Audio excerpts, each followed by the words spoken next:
Hey Cougs, I'm your host Alivia Guster with all of UH's latest updates. With football making an intense comeback and volleyball on an endless winning streak. We got it all right here within the game.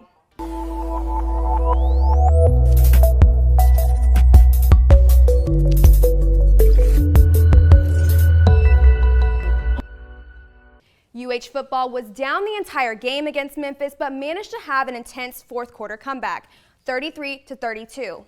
Memphis came out hot in the first quarter, scoring 2 touchdowns by Brandon Thomas and Caden Prescorn. But the Cougars acted quickly. In the second quarter, UH quarterback Clayton Toon had a smooth 1-yard run. Heading to halftime, the Cougars were down 7-17. The pressure was on in the fourth quarter as UH senior Jace Rogers returned a kickoff for a 100-yard touchdown. In response, Memphis senior Chris Howard made his 4th field goal of the game, pushing the Memphis lead to 32-19. In the final moments of the game, senior Clayton Toon with a 13-yard pass to Keyshawn Carter scored another touchdown.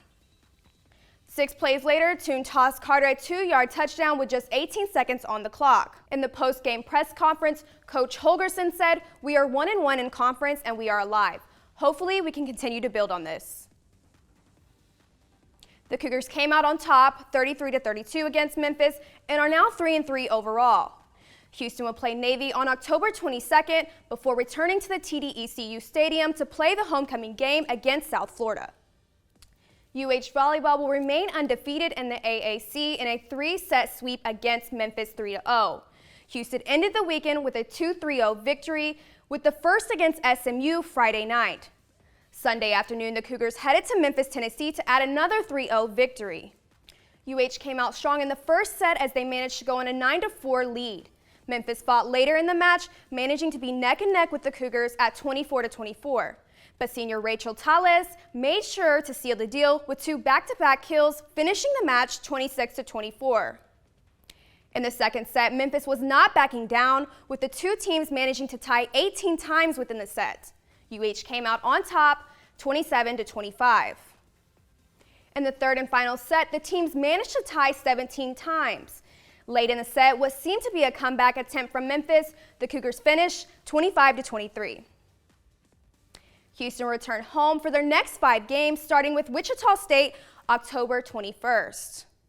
Hey Cougs, I'm Auyana reporting from the UH Student Center, where I'll be interviewing a few students on their opinion of UH football head coach Dana Holgerson. Since this football season has not been going as planned, do you think it's a player's fault or coach's fault, and why? I would say that they lost a lot of the seniors last season, so it's a time of rebuilding right now. I feel like it's more so on the coaches, only because I feel like as a player you can only do so much. Like, you don't have the outside perspective, so I don't know much about sports, but I think from that perspective, I think it's a coach. The coach's fault because the coaches come up with a strategy. Like, you as a coach should be able to use your players to the best of their ability and see the vision.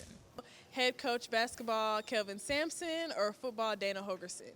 I would definitely pick Dana Holgerson because I've always been a college football, watched it. All my uncles and my stepdad my stepdad was a college football coach, so we used to always keep up with him, and he was someone that just had definitely an offensive scheme mind. And it was awesome always watching him. So I think that, especially as we're going to the Big 12, he's coached in it for so many years. I wouldn't pick any other coach to start at UH. So I'm gonna go with Kelvin Sampson because he's making it work. I have yet to go to a basketball game where it doesn't work, and even if it doesn't work, it's not our fault. It's the ref's fault. So Kelvin Sampson, only because every basketball game I go to, we've won. So yeah, Kelvin. Right. So how do you feel about our head coach football, Dana Holgerson? I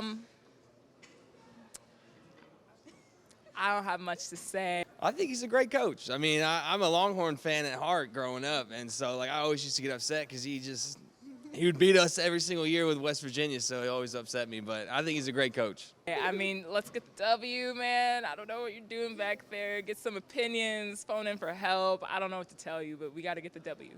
Well, no disrespect. Dana, last year, we did really good. We only lost 1 game.